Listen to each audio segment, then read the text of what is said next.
I have never felt so helpless in my life until seeing my spouse, until today, when I have to see my spouse go through so much pain and I can't do anything about it. One moment, we were silent and he don't talk, I don't talk. Love your spouse, love the child that she is caring, and just show her all your affection and attention like there is no tomorrow. Always be learning, always adopt that learning mindset to learn, and never think that we can be a good waiter, because I think then we will be fallen short of becoming the best dad. Yeah. So welcome to our Two Dads podcast, where we discuss and talk about all things dad. My name is CK, father of one to be in May. Yep, I'm Aloysius. I am father of two. Yeah, so maybe quick question. You are a father of two, you just mentioned, and one is a 4-year-old and another is a 2. So let's just kickstart by sharing, how have you been raising them for as long as you have? I think that requires a lot of shift in lifestyle. Mind shift, I think that's one key thing. So I think constantly you need to keep telling yourself, I'm a father now. You are no longer how you used to live your life right before having kids. So I think traditionally when we know about fathers, we know that fathers are the ones that typically will go out to do work, bring money, bring food, so that they can provide for the family, work hard and really give everything. Right. So while mothers are typically the one that stays at home, cook, do the household chores. So this is, I think, a very traditional approach. But I think now in today's context, it's very different. I think my wife and I both, we have full-time jobs, right? We have full-time professions.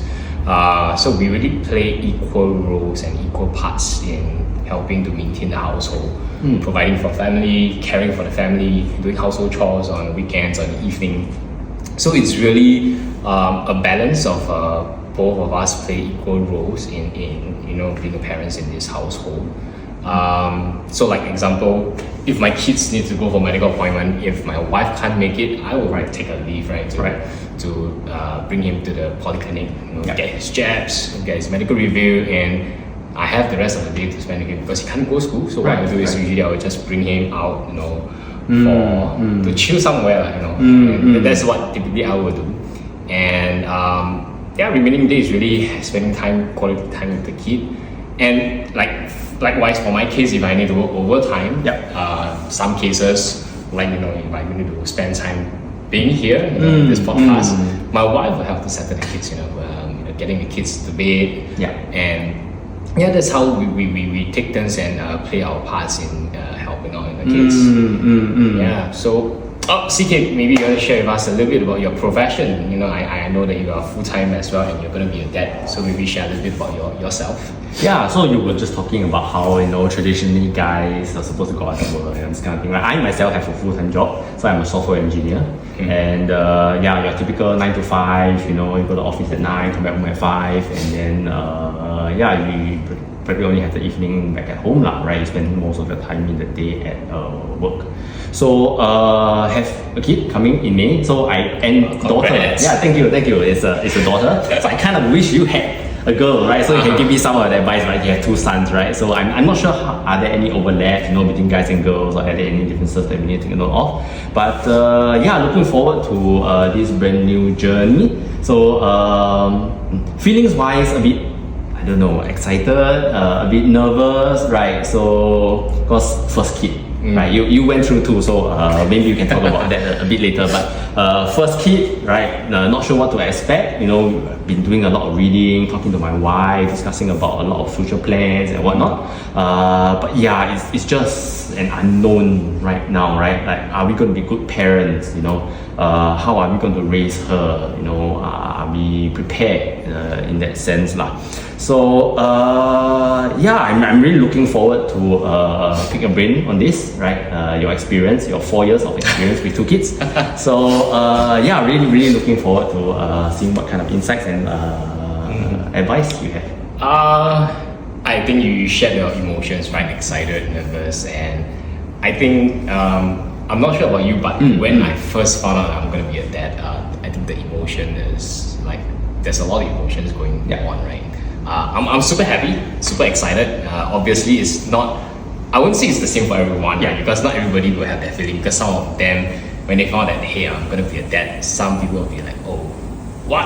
Oh, you know, like, Yeah, it's it's like total it hits shock. you, to them. yeah, it hits you. Yeah. So I think these are signs that that individual is probably not ready to be a dad. So there was like, hey, so now that I'm gonna be that, so what's next? Yeah. What now? What should I do? But I think for me and my wife, we knew from the start, right, that we wanted to have kids. I think we had this conversation before we get married, and even during our married honeymoon period for about 3 years, we also on and off are discussing. We know that we're gonna have 2 kids. So I think we made the effort to plan towards that journey to have kids. So it was very intentional. It was really a step that we took to plan. So I think when we finally got the news that my wife is pregnant, I think my wife broke down in tears. Of course, tears of joy. That's very important. If it's not tears of joy, I think something is wrong. Prepared for that. So I think till today, I still can remember that very moment, that feeling, when we first found out together. And I think the first very important thing to prepare is to start having that conversation, with your spouse. Or even if you're engaged with your fiancé, even as boyfriend, girlfriend, we are dating, I think, into the point that when you start dating, it's like you are entering into the commitment to marriage, where I think nowadays people will think that, no, I'm just dating to try out to see if things work out. I think that should not be that mindset. I think to have that intentional mindset, to think through that when I date, I want to eventually look towards the end goal, which is the commitment to marriage. So having this kind of conversation will, I think, help you all prepare. And I think when you and your spouse talk about should be things revolving around kids after marriage, how many kids we want, then that's when you really start to prepare for it, because you know that I'm going to have 2. Then you need to plan what is life going to be like, what financial preparation will be like to have 2 kids, because I think in Singapore you gone through it now, right? You know that gynae visits are expensive, costly. And if you don't have subsidies and you're going full private, that's going to cost easily 10 grand or even more. So I think these are important preparation. Deciding how many kids you want, that will give you a ballpark gauge how much money I need before I can have kids. And I think now that you get the news, right, your wife is pregnant, you are preparing this in May is coming. So, and then what's next for you? Of course, you need to start preparing, right? Discuss a lot of things like what kind of milk powder purchase, diapers. I think these are a lot of things to prepare. Name, I think one thing you've shared with me over the past few months is struggling to find it was name. a struggle, yes. And you don't want to give the kind of wrong names to eventually it's going to be with them for life, right? So you want to think through a proper name for them that you would like and they would like eventually.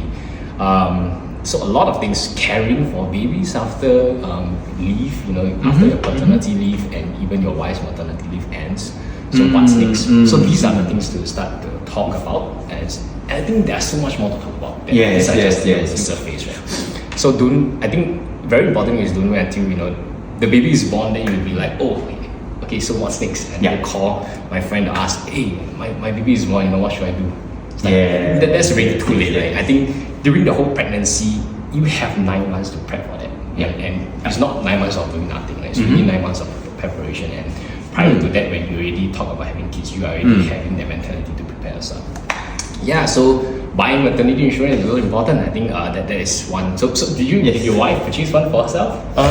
Yes. So we definitely did purchase one. So it was more to as insurances are, is to hedge some of the risk of pregnancy, right?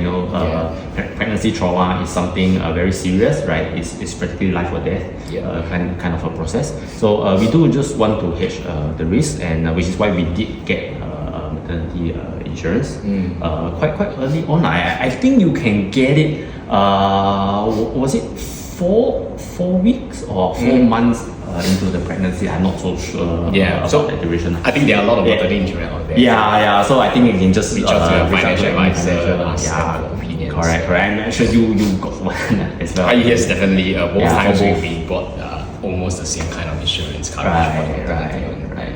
Yeah. So anything to take note of when it comes? Because for me, I just make sure that the delivery is covered, and I think for mine it carries over to the child. Oh yes, it carries over Yeah. after delivery as well to cover in case Yes. congenital. I would say there are issues of the bond. Yeah. So they do cover those things as well. Yeah, something to take note of Yeah. lah. So May is coming soon. Yeah. Less than a month. Yes. And it may even happen in end April, right? So, just want to hear a little bit how you and your wife have been preparing for this. It's like D-Day, right? Yes. So less than 1 month actually. So 8th of May, right? Is the expected delivery. So it's slightly under 4 weeks. A lot of the times we were thinking of equipment, right? That's the first thing that hit you because it's the most tangible thing that you can solve and the most immediate thing you can solve. So things like diapers, the cot, right? Whether we wanted brand new or second hand, pram, and if you drive a car, baby car seat, stuff like that, right? Yeah. So it has been a lot of these practical things that we've been thinking about.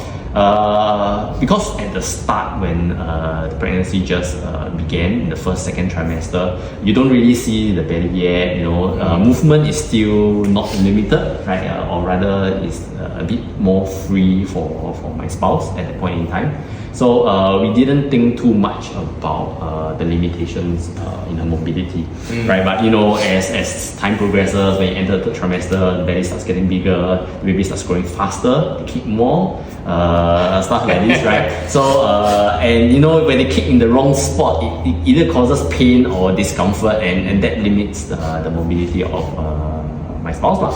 So during that time, you start to think, okay, me as a husband, what can I do for her, right? Because I think the most gut-wrenching thing, right, is that as a husband, you feel incredibly helpless during this point in time, right? To watch your spouse suffer, and there's very little you can do to help her, right? You can help her by supporting her when she's walking, help her into the car, help her into bed, but these are still very external assistance that you can provide her. The internal pain and all this, there's really nothing much you can do about it except to hope that the baby goes back into a comfortable position, right? So I have never felt so helpless in my life until seeing my spouse, until today, when I have to see my spouse go through so much pain and I can't do anything about it. So I'm not sure how you went through 2 cycles of this, right? Not sure if you share the same sentiment. I think I also feel absolutely helpless. Yeah. I think both times, when my wife gets pregnant, having a baby, she vomited a lot. She had a lot of vomiting going on. So I never seen her vomit so many times in my life until she was pregnant. So I really don't know what to do. The only thing that I like, typically when you see someone vomit, you are like, should I pat the back? Then I realized that patting the back when someone is vomiting is making someone feel even more uncomfortable. Yes. So I think the only thing is really be there, be present. I try to be present and really sometimes I don't even know what to say. Are you okay? It's like, of course I'm not okay, right? Why even ask? That's the worst question to ask. So I try to sometimes bring some water, bring some hot water, but after someone vomit, they may also feel comfortable to take in any liquids, and it's really just rest. And while she rests, then I'll try to help out in household chores and any errands that I can run. Right. So I think that is something that I try to help. Apart from that, like what you say, it's really helpful. Yeah. I really don't know what to do. Yeah, something clicked when you just said, if she's vomiting, bring water and stuff like this, don't ask, are you okay, right? I feel at the start of this pregnancy, I tend to do that a lot. So I always ask my wife, are you okay? Is there anything I can do to help you? Sometimes it only makes her more, how should I say, agitated, right? Because I say, of course, like you said, of course I'm not okay, right? Can't you see that? I'm not okay? Yeah. So what I have learned is that instead of asking what I can do to help you, right? Take the initiative, like you said. If you see her puking, vomiting, bring her a glass of water. Maybe bring a towel, some ginger pills, maybe. I heard it helps with vomiting. Oh, right? really? Yeah, that's what I heard. The only thing I heard about ginger pills is helpful is for hangover. I never heard about that. So take the initiative, right?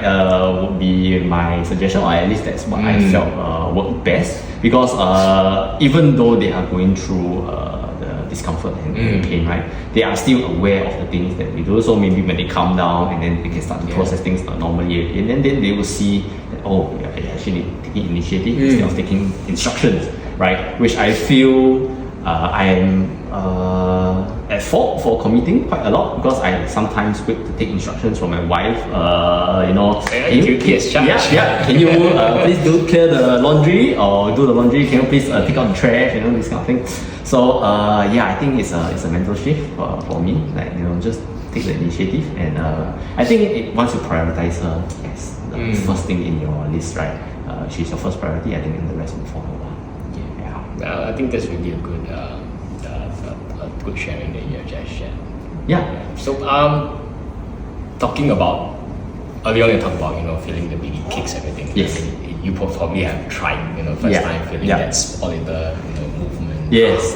What's that feeling like for you, and how was it for you and your wife, the experience? Okay, so for my wife, definitely discomfort, right? So the baby kicked in all different sorts of directions, right? So but for dads, I feel in my particular experience, it was like a bonding moment between me and my kid, because I feel that the baby has always been inside the mom's belly for the duration of 9 months or so, right? So they have that connection, a very physical connection, right?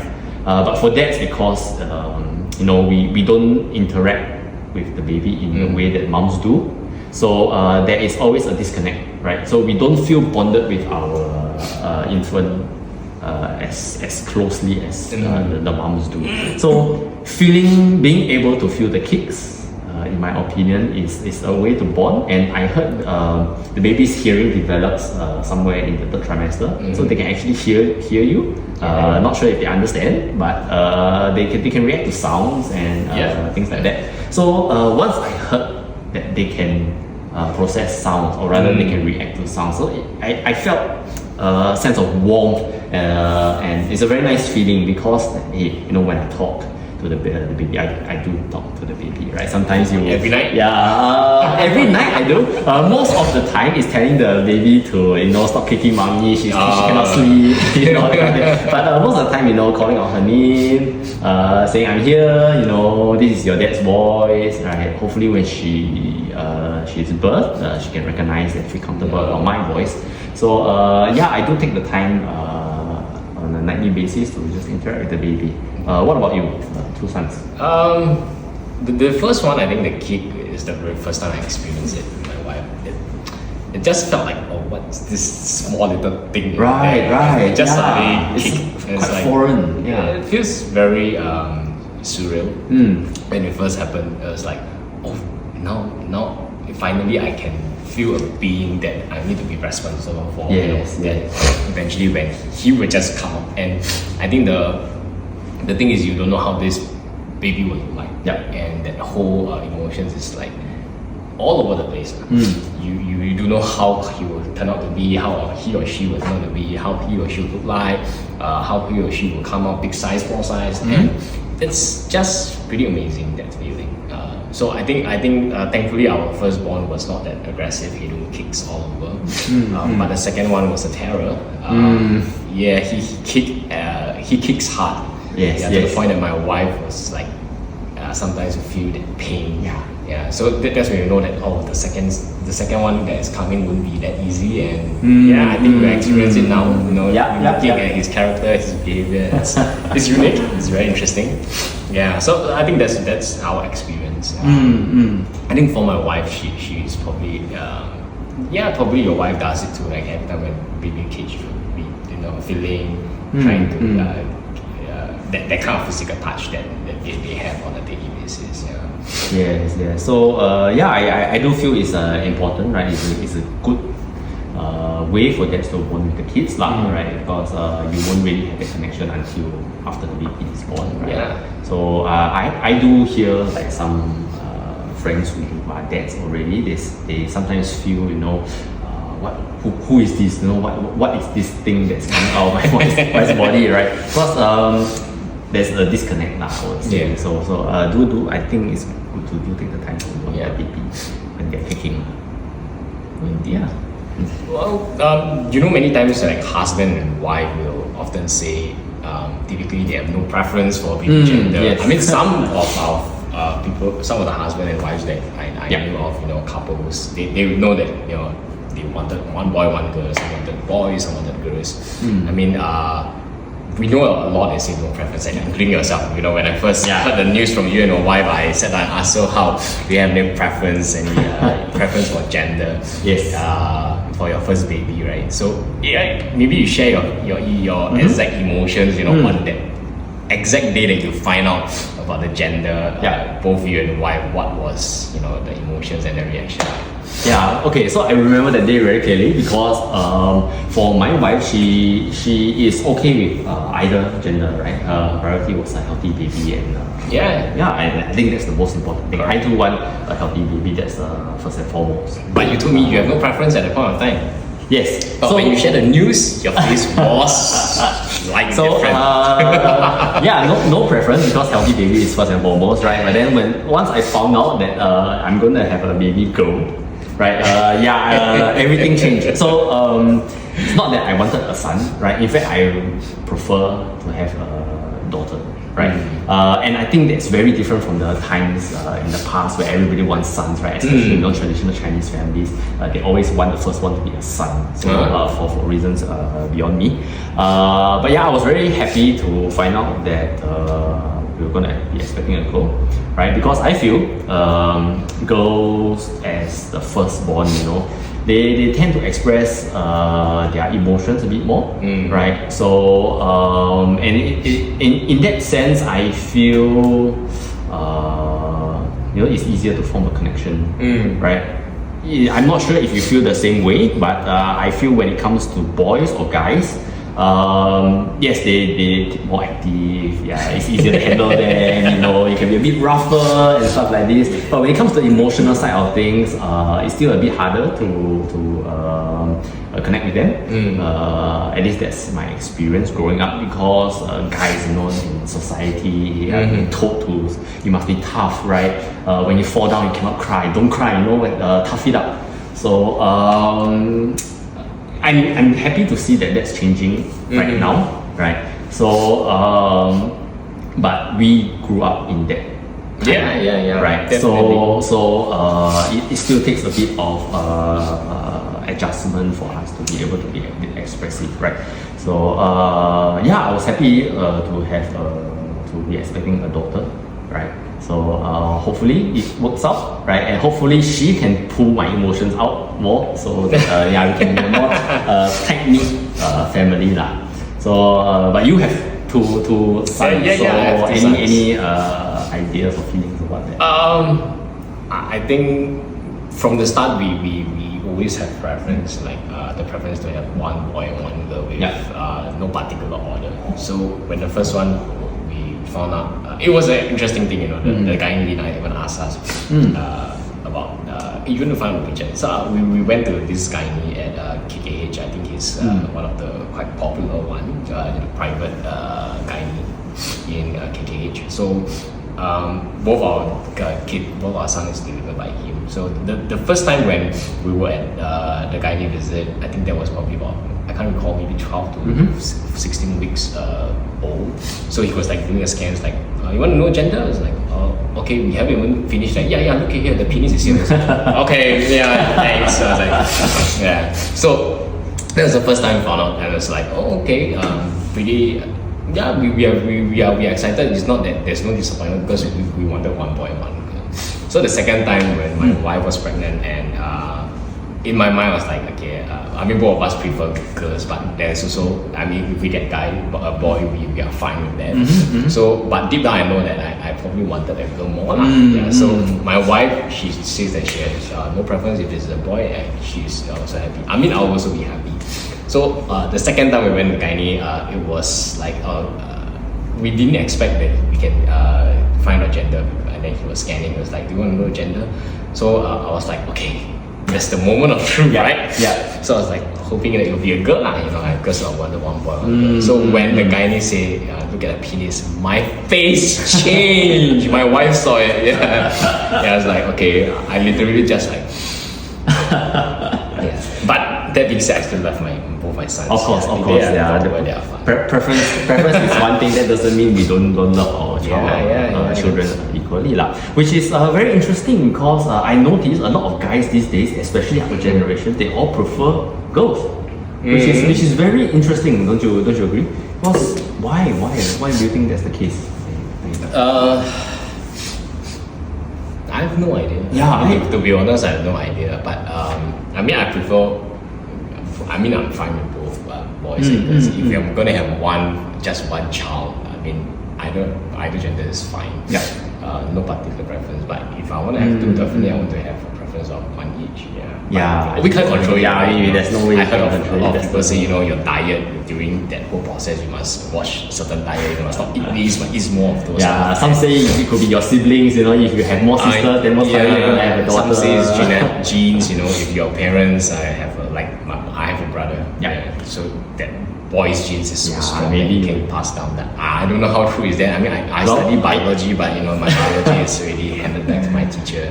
I have two sisters, and I'm expecting a daughter. Maybe. I think that's probably one of the scientific proof now. I'm not expert. Neither am I. So I think it's quite interesting that the times have changed, right? Yeah, definitely. I think maybe just last question. I think this is a very interesting question that I thought. I mean, I knew that you are becoming a dad yourself, right? Yes. And now you are less than 4 weeks time. How do you envision yourself playing that role of a dad soon? And I think do you have any experiences? I think even for your late dad, I recall I was there during that whole difficult journey. So do you have any experience with a late dad? How that will influence you as a father yourself? To portray that new role. Right. So my dad passed away when I think I was in university. I think it was the second year of university. So that will place. That's the first time I met your wife at the wake, I think. Yes. Back then we weren't together, right? So I think we only got together a couple years after that. No. She was at you were dating back then already. Hey. I think it was starting. Ask when is the anniversary? Which year? Which month? Let's not go there. Let's not go there on camera. Always forget about dates. Okay, so my dad passed away at that point in my life. So and it was, I would say, young adulthood really, right? So I'm very thankful that he still spent a good portion of my life bringing me up and being the role model throughout my life. So he instilled a lot of values in me, which I still take with me right now and practice. Sense of discipline. He was always the very studious type. They say always read the books your dad reads, right? So I think that is a very apt saying, because if I see how he lived his life, he was an entrepreneur, businessman, right? So I too aspire to be an entrepreneur and a businessman. So I will often look back to the memories I have of him to sort of guide my path down the road. So a lot of the things that he instilled in me when I was young, I hope to take with me as I am, building my own family unit, right? The values of discipline, the values of working hard, working smart, be well-read, be knowledgeable, etc., right? So unfortunately, he can't be with us to see his grandchild, right? But I know he's still with us in spirit.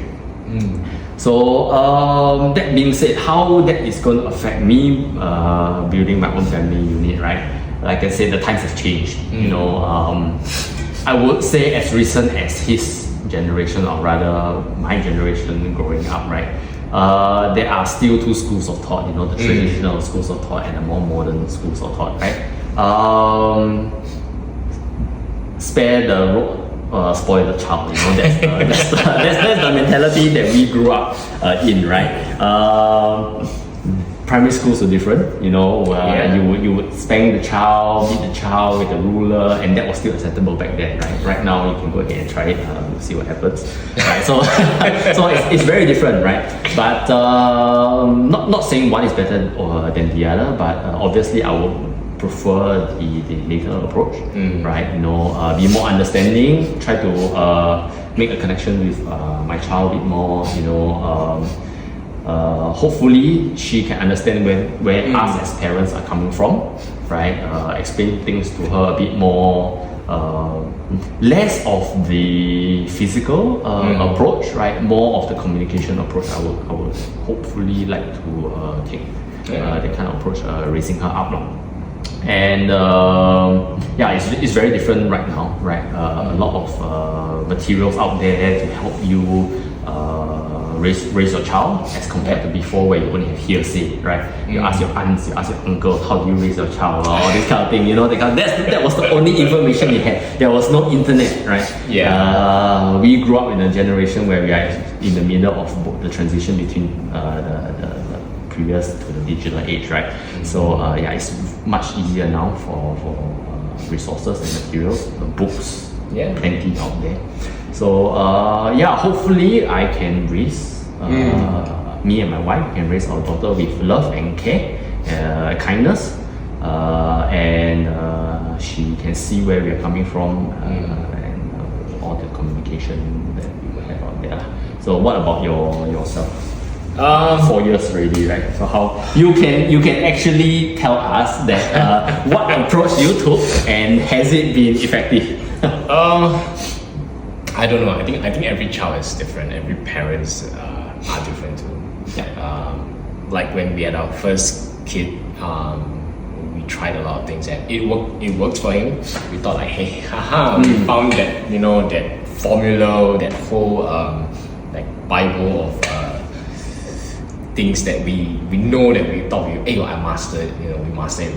We are awesome parents, mom and dads. But then when the second one came about, we tried the same thing. It's like, oh man, that is like a total wrong formula out there that we think that probably our formula didn't work. But I think it's not the case. I think the formula it will work, but just need to find a tweak, in different formula, different routines. And I think I've always prepared here, and I think I read a lot. Like one of the books I read, it's Secrets of the Baby Whisperer by Tracy Hall. I mean, she gives a lot of guides, a lot of methods, and you don't just use it wholesale. It's probably I mean, it's the same as like how we study. In schools they teach you all the theory, but you don't use it wholesale. You need to apply as per the situation, and same thing for this case is we apply as per the situation, as per the kid. If the kid doesn't use this method, we tweak a little bit, adjust a little, and I think that's how it works for us for the two kids. I think the second was more challenging, but eventually we press on and see the results. And I think it's not like you do something and overnight you will change, right? Same for working out, and you are working out now. You know that you don't get six pack overnight. You need to do it sustainably and consistently over a long period, and that was the routine and the habit is formed, then I think eventually you will see the kind of results that you want.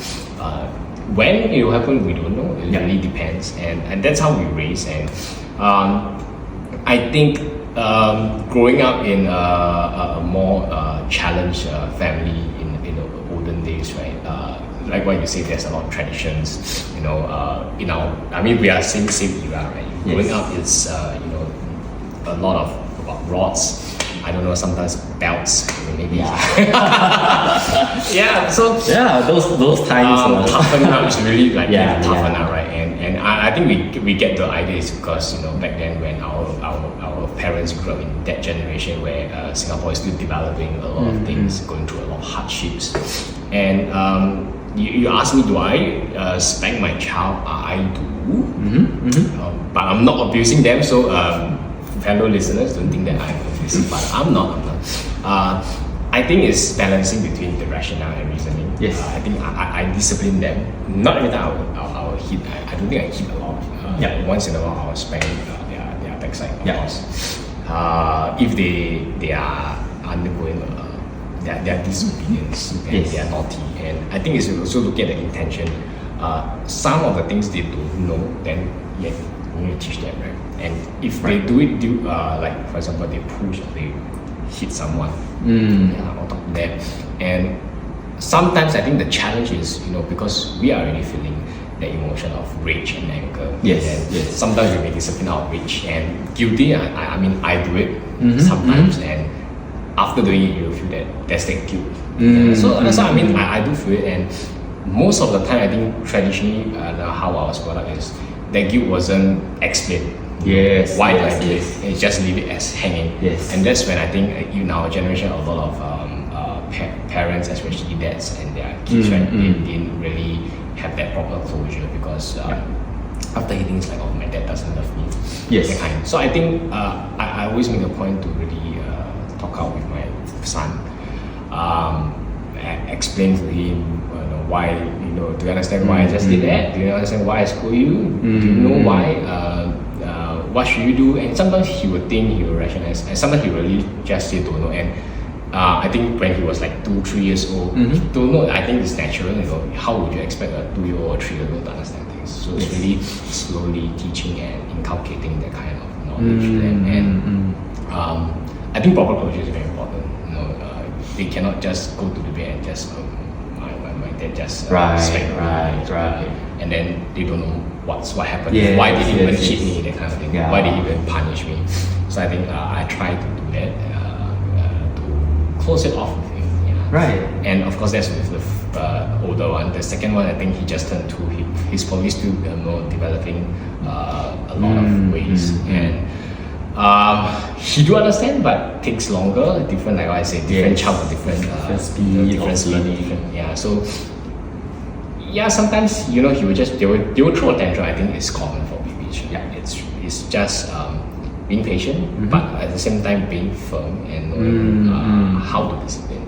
Yeah, so I think balancing that is always a challenge. I think it's still a learning journey even for myself, right? Yes, Having 2 yes. kids, and eventually they will go primary school, and then there's another challenge, and they go secondary school is another phase of teenage problem that we're gonna have, and then you went through that as and you have 2 sisters that also went through that whole stage, and you were probably seen it at home. Yes, And yes. These are the things that eventually it will be a much more challenging parenting journey as compared to now, which I think now is really it's not that tough. I think it's easy if you play your part together with your wife. Yeah. So you mentioned something very interesting, right? And that got me thinking back to my own childhood days, was that the closure when it comes to disciplining your kid. So my experience when I was growing up is that discipline is always dished out, but then very seldom closure follows. So a lot of the time, me as a kid, we are left thinking, what did I do wrong? It's my fault, and sometimes that could lead down a very bad spiral. Because as a kid, you don't really understand all the situations and all the context that adults, your parents do. Yeah. So you are just left with the feeling of guilt of what you did. And then maybe in certain more serious cases, right, self-loathing and self-hate, that kind of thing. So especially when I think back to younger days with more traditional parenting styles, not saying what my dad did was wrong, right? I would say it's more attributed to the times that he was brought up in. But these days I feel glad and feel more assured that times are slowly becoming more modern in a sense when it comes to parenting and disciplining our kids lah. So when it came to closure for your kids, right? How was that carried out? And what kind of reactions your kid gave you? Did they like anything changed in their behavior when you practice that kind of approach? I remember once, I was so rich. It was bedtime, my son just threw a tantrum. I think that's with my firstborn. He's probably like 3 years old. Yeah. So slightly above 3. If I recall. It was challenging. He because we have bedtime routines, right? And most of the time is I'll be there. In the past, it's like singing bedtime songs, right? Go to bed. There's a routine, one song. Nowadays, it's more like transiting into reading a storybook before sleep, or sometimes going through English lessons. He loves his English lessons. Yeah, so go through a short one. So back then it was like singing song, and then usually switch off the lights. He'll be on the bed. Then he usually wants to have a hug. Lie down my leg, my thigh, and then he would just go to sleep, and I'll just leave the room. Yeah. So we had that because he was not behaving, and then we had that tension. So I told him, do you still want your bedtime routine? Because there's something that he treasures a lot, and till today he treasures a lot. Sometimes my wife will be in the bedroom reading storybook, and after my wife switched off the light, come out of the room, he was like, okay, your son is looking for you, going for your routine. So he treasures that a lot until today, and there's some things that I treasure too, right? That whole moment, we were silent in the room, and he don't talk, I don't talk. There's like sometimes guys, it's like, okay, I don't feel talk lah, Yeah, so it created that kind of challenge and struggle in me, and I cried at the moment, and my wife didn't know because it's dark in the room, cannot see. So maybe after this she'll know. So I cried, and I asked. I started to talk to him. I asked him, so do you still want a hug? Then he immediately stood up, and that's when I hugged him and I told him sorry. Because I knew that I also I reacted out of anger and rage, and that was that moment, and I told him that I'm sorry. And I think it's challenging for me to say that sometimes. Yes. And I know it is difficult, but he may not understand it. But I think at that moment, it was a healing for myself, internal healing. So we did it, and he proceeded with his usual routine. After a hug, lying down my feet. Then after that, he will get his posters everywhere. He's also quite OCD. He will like set his bed like that. Okay, time to sleep. Then he said good night. And I'll leave the room. Yeah. So I think that was one of the most memorable closure I had with him. Yeah. Aside to that, most of the time is he will throw a tantrum, and I'll let him throw a tantrum finish. Sometimes I'll try to ask him to stop his behavior, because if I want to talk to him and he's like screaming and shouting, I can't talk to him, and I can't understand him. So he need to keep quiet, and then I'll ask him what's up, what's your problem, and he'll talk. Then that's when we'll try to rationalize things, try to reason, and help him understand. Like for example, he will throw a fuss. He want to eat chocolates and stuff, and we will tell him why cannot. So I think these are proper closure rather than saying no, don't eat, just go to bed. So we will tell him, reasons. He's too heaty. You've been eating a lot of chocolates recently. You may get a fever. You may fall sick. So I think that's some of the ways I did it. Of course, there are a lot of different methods by different parents, and I'm not saying mine is the best, but I think it works for me. So I will continue using it. So I think important is really finding what works for you, what works for your wife, and same for your case. And you may have really be prepared, like, okay, I'm gonna deal with this situation when your daughter comes, right? But you will never know that like whatever you prepare is gonna flush down the toilet for you, pull out a new set of formula, a new set of method that you have never heard before from places, and just do it uniquely your style. I think that's important. Don't need to copy people. I think it's just finding what works. So CK, this is our first episode podcast, and I think we always want to close off, with advice. Yes. Pun intended. Advice for new dads, and you have been preparing yourself. And is there any advice that you can give to some fellow new dads out there? Yeah. So as a first-time dad, right, I will advise dads to enjoy the journey. Right? Because of course this is a very life-changing event. Take care of your wife. Okay. Right? They are the ones who go through the most physical change during this period of time. And I think if there is any point in time where it's time for you to show love to your wife, it will be now. Because I always feel fear that pregnancy is going to be a tough point in time, especially during the delivery, right? it's really taking someone's life and placing it on the table, and you may not know whether you will live with it or not. Right. So we hear stories about pregnancy complications, right? Wife does not make it, child does not make it. So that is a very real fear for me. So I would recommend anyone going through this period of time to really love each other, love the spouse, love your spouse, love the child that she is carrying, and just show her all your affection and attention like there is no tomorrow. So Say to the camera. so that has been my driving factor, and every time I think about that, I get very emotional. So sometimes my wife will look at me and say, "Hey, why are you so affectionate today?" Yeah, sometimes I think about that, and you know, it scares me, which makes me treasure the moment a bit more.